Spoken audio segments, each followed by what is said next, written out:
Hello guys, thanks for tuning in and welcome to another video. Today we're playing the Swedish tier 10 destroyer Småland on the map Haven in the Domination game mode, and it's in fact the game I promised to show you in case I run out of content. Now, it's been a while since my last upload and I have had one or two good games in the meantime, but many of you have been asking me for this video to a point where I almost feel obliged to show it to you, so here it is. Admittedly, I should probably change my channel banner at this point so I don't get sued because of false advertising. I could go into further detail why it took me longer than expected to release this episode, but I don't want to bore the hell out of you, so I may or may not discuss what had been causing this delay at the end of the video. Regarding today's game, I promise you it will be worth watching one way or another. There are a few reasons why I didn't upload it earlier, but we'll talk about them as we come across them. First, let's have a look at my recommended commander build. Please note that this match was played in November 2020, so my build did obviously change. I haven't played much in the last month by my standards, but when I was playing I've been experimenting with Fearless Brawler instead of Main Battery and AA Expert, formerly known as AFT. Now that the concealment penalty is gone, a 10% buff to your DPM is really hard to neglect, and I'm inclined to give up the additional range for the juicy DPM buff. Still, taking more range instead of more firepower makes Småland more comfortable to play, and ultimately it comes down to your skill if you can dodge enemy salvos as reliably at closer ranges. These are the results of my little experiment with Fearless Brawler, and although they don't look too bad, in every match there were instances where I was craving for more range. And in the end, having to choose between these two skills is a trade-off. On the one hand, more DPM is undeniably the more useful skill when you are fighting within Småland's default firing range of 11.5 kilometers, but on the other hand you are completely missing out on damage on ships that are simply out of your reach. As I said, it comes down to the individual skill level. Personally, I felt like she was more challenging to play without the benefits of MBAAE, and I did find myself chasing ships for damage more often than I was used to, but then again there always have been players that never took AFT or its successor on Småland while still being able to accumulate significantly higher damage numbers than me, so you don't necessarily need the additional range if you can compensate for it with smarter positioning, better dodging and better target selection, in short, being better at the game than me. So what did we miss so far? Not that much, to be honest. Coming around the corner, of course I ran into one of the two Petros on the enemy team. In hindsight, I should have launched my torpedoes more to the left or to the starboard side of the Petropavlovsk, because I should have expected her to turn in towards the cover of the islands instead of turning out and possibly exposing her broadside to any ships behind me. Because I was radio located, I was also expecting a DD here on the flank, and after I went dark again, I started reversing in front of my Moskva to bait a potential DD with radio location into thinking I ran away in a straight line from the evil Petropavlovsk.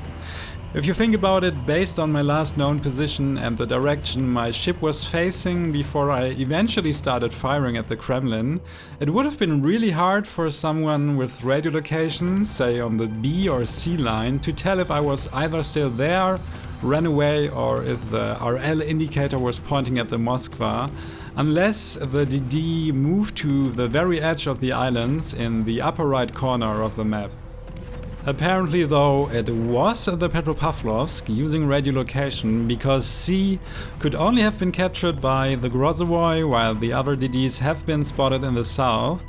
As far as I'm concerned, I obviously didn't go for the cap for two reasons. First, it's a CV game, and unlike Grozovoy, Småland can't simply pop smoke or defensive AA when spotted by planes. And with all the excellent island cover for radar ships close to the caps on Haven, early capping attempts are mostly pointless anyway. Second, for some reason most of my team chose to ignore the upper part of the map, and apart from my soon to be that Moskva, I'm really the only ship on this side of the map that's preventing the enemies from running straight into our spawn and our CV. I'm not too unhappy about being left alone though. While most of the enemies in the northern part of the map ran straight into the Charlie cap, I have a whole Kremlin to farm pretty much by myself. On the one hand, it feels kinda pointless to farm an overextended BB, and in fact, I'm keeping my distance from Charlie, but on the other hand, if you look at the minimap, C is on lockdown right now. And who's gonna deal with the Kremlin with an emphasis on in time if I don't do it myself? Technically, my CV should have recognized the Kremlin overextending way earlier, instead of wasting her planes on the bunched up ships in Charlie, and you will see our Richthofen coming in when I've killed the Kremlin almost completely on my own. I definitely would have appreciated the help if it had come like 2 minutes ago, but now it's going to feel like the Richthofen is just trying to snatch the kill. Since I know that the Kremlin is already a dead man walking one way or another, I'm switching targets every so often. It's just chip damage, but I don't feel comfortable letting the enemies roll through C completely uncontested. Though finishing the Kremlin should be my main priority, because as soon as my Moskva dies, which just happened, I can be sure to have her undivided attention. Now we need to remain disciplined, even if the Kremlin has only like 1 or 2 salvos left. We don't want to lose HP that we might need in the late game. You see this way too often in random battles, people throwing away their hit points versus an opponent that will inevitably die. If you don't have any other options, hitting the border at full speed is a good and quite cheesy way to dodge. Your ship will drift on the border while maintaining its speed for quite some time, and people are very unlikely to hit you with their first salvo while you are riding the map edge. So this was some nice free damage, but the overall picture is looking pretty grim. My team is one big blob and I'm pinging them quite frustrated, but the truth is that they are being herded by the enemy Holland towards our spawn, and I assume my Marceau is too low on health by now to fight her, cause she was engaging the enemy Kleber earlier, which only leaves the gearing and our CV in a position to deal with the Swedish DD. However, the gearing is busy trying to capture Bravo, which is unfortunately guarded by 2 radar cruisers, and our Richthofen is probably the worst possible tier 10 CV to deal with DDs in general. Plus the other ships pinning down my team are almost of equal importance. Essentially, my team is stuck in a deadly crossfire as long as no one deals with the Holland, and because it's a CV game, the options to maneuver for anyone who's not a DD are very limited. In the end though, I'm inclined to believe it's still the responsibility of the CV to drive the Holland away, as seemingly no one else can, even if it means sacrificing damage on bigger targets for it. With that being said, I know it can be super frustrating to waste a full squadron of planes on a Holland, often with very negligible results, and then no one even shoots her when she's spotted. The only solution would be to announce to your team that you are about to spot the DD, but even then Holland's torpedo range allows her to stay so far back that most people will still shoot the cruiser at 10 km instead of the DD at 12 or 15 km. Pair this with the extremely BB heavy meta back then, where half of your team only gets to shoot twice every minute, and you have a recipe for disaster with an unchecked Holland on the flank. So as you can see, it's not all black and white. Very often there's a reason for your team apparently camping, quote unquote, in their spawn, and in this case my annoying pinging was simply not justified. I could indeed write a small essay and analyze the overall flow of the match even further, but let's focus on the more immediate actions for now. Taking C is obviously still not an option, with the Petropavlovsk and the GK basically parking in the cap. So at the moment all I can do is being that nuisance on the flank, and maybe I can encourage these guys to move forward if I keep shooting them. Personally, I have to say I despise Petro players that just sit next to an island and never use their back turret, but her armor layout incentivizes that kind of playstyle even for the biggest potato, and given the circumstances, maybe it's the right thing to do for that guy. We still have a Kurfürst to farm and we will get some pretty favorable fire RNG.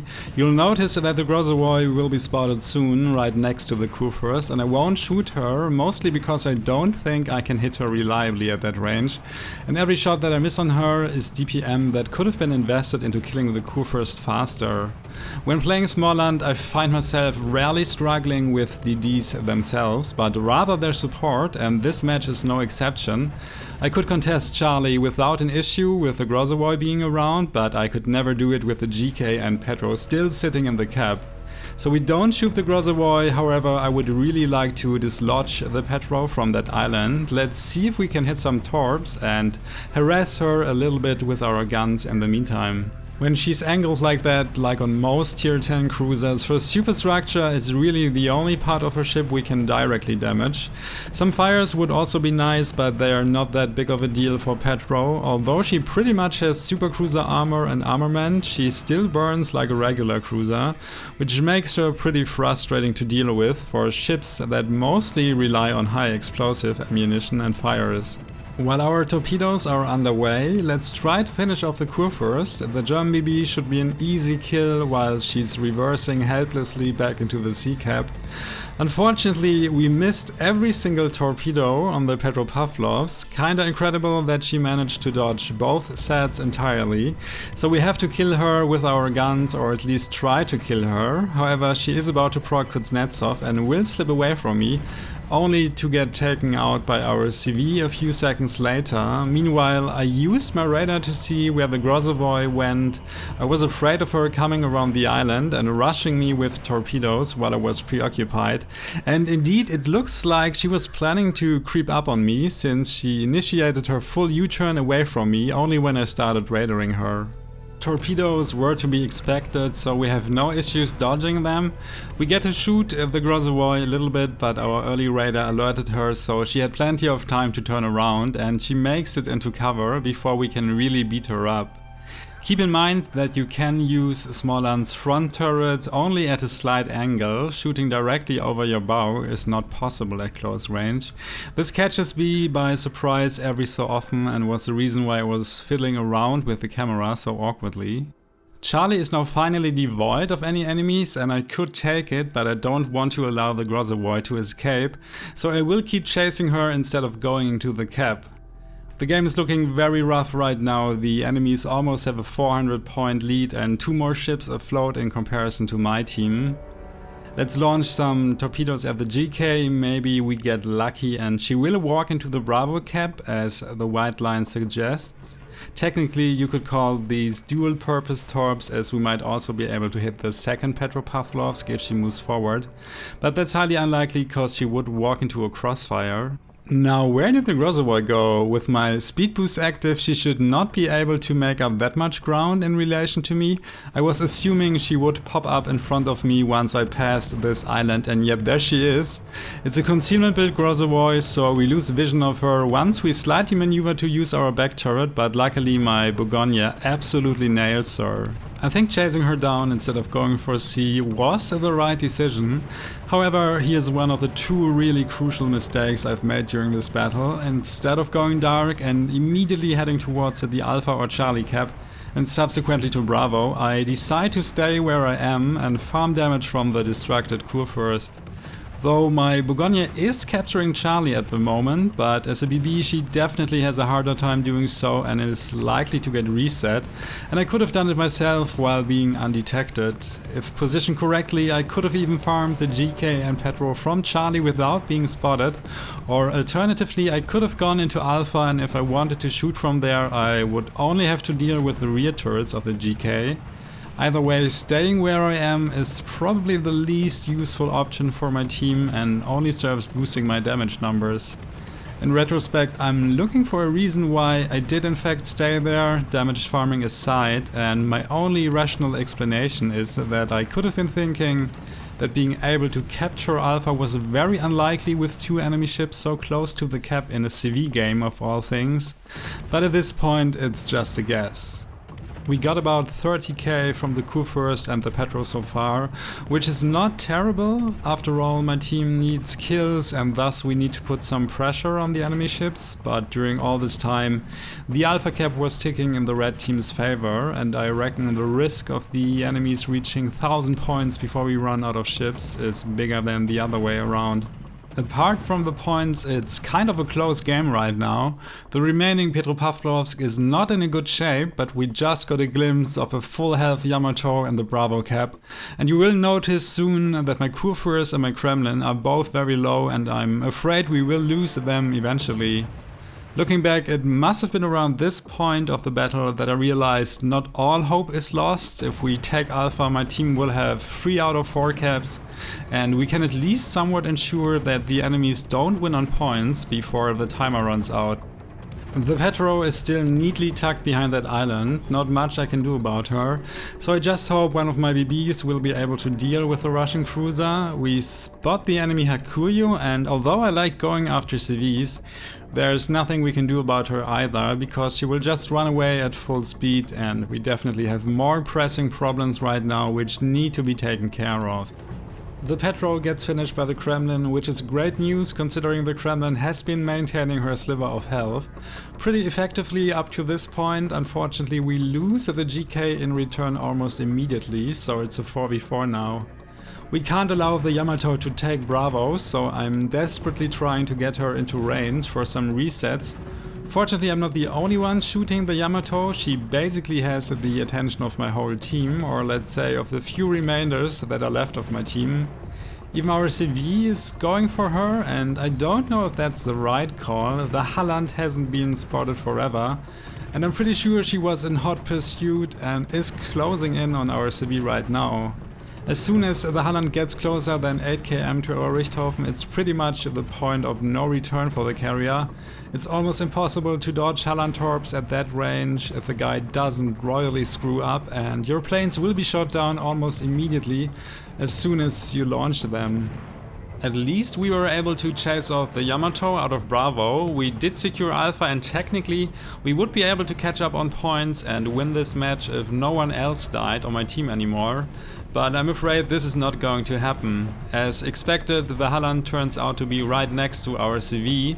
My Kremlin has only a few thousand hit points left, so the key to winning this match is to keep my Bourgogne alive, as I expect to lose 2 more ships anytime soon. I was mostly refraining from using my back turret here because I wanted to get into Bravo as quickly as possible, while providing as much AA support as I can for my French ally. The enemy Yamato's health pool is slowly dwindling down, but since she's running away from us, we still can't afford to use our back turret more frequently if we want to keep her in range of our main battery. Preferably, I want to be right on top of my Bourgogne for the aforementioned AA cover, but also because I really would like the Yamato to shoot me instead of her after she killed our Kremlin. Health-wise, we are still in a relatively good shape, and with 2 heals left, I can take some hits, and I don't know about the number of repair parties left for my friendly battleship. I didn't really maneuver to avoid the rocket planes, but at this point it's only about choosing the lesser evil. I just don't want to fall behind too much. Unfortunately, I didn't notice that the Bourgogne is taking the other way around the island, which makes sense, because she wants to bring all her guns to bear on the Yamato while maintaining a proper angle versus the Montana that is shown up on the eye line. However, this way we're kind of separated, and I can't really help that much with the relentless air attacks from the Hakuyu, which is less than ideal. Our Richthofen goes down, and the Bourgogne has lost almost all her HP within less than 30 seconds. I think we will be able to take Bravo, which gives us control over all 4 caps. However, if the Bourgogne dies, we still can't win on points without another kill for our team, because there's just not enough time to offset the point deficit. You can make the math when the timer in the top right corner hits 130. The caps generate 4 points each every 9 seconds, and 90 seconds remaining means 10 ticks per cap, which equals 160 points in total, so we would be fine if the French battleship stays afloat somehow, but I don't think it's feasible for her to survive. I can afford to lose her though if I manage to kill the Montana in return in the time that's left on the clock. Someone in chat will suggest just run, but that's simply not an option anymore after the sinking of the Bourgogne. We can't win on points without a kill, so the Montana and me have to battle it out. I remember I was so stressed out in this last minute. The planes, the need to kill the Montana without dying myself, the Holland that would arrive soon at Delta, and the possibility of having to fight her as well while dodging planes and torpedoes and whatnot. I have a hard time hitting my shells and I don't want to walk into the Holland while fighting the Montana at the same time, so I more or less stop and hope a little bit of going forwards and backwards will keep me alive, but the Montana absolutely demolishes me with her first salvo. I accelerated right into it because admittedly at this point I was just playing on autopilot. Come on, we just need a few more hits to kill her, but I'm struggling. The Montana has Halsey and the Confederate achievement, which I didn't know at the time, so her reload is way faster than expected. We managed to kill her, but once again my reaction is too slow and the Montana deletes me with her last salvo. What a disaster and what a silly end to a silly game. I'm showing you the scorecards here just for the sake of thoroughness and not because I want to show off. As you were able to see, the Montana player had an absolute monster game and even my Bourgogne scored higher than me, so I'm definitely not proud of this game, but I thought it would be an entertaining game for my audience nonetheless. Anyway, I did prepare a lengthy paragraph explaining what caused this long hiatus, but in the end it's not really that important and I don't want to drag this video out too long. You can expect more videos in the future and I will try to be a little bit more consistent with my upload schedule. So no more breaks that last for several weeks, but at the same time I want to focus more on videos that I really enjoy making. I think I'll leave it at that, guys. Thanks for watching. I hope you have a great day. See you soon and take care. So you don't necessarily... Essentially my team is stuck in often with very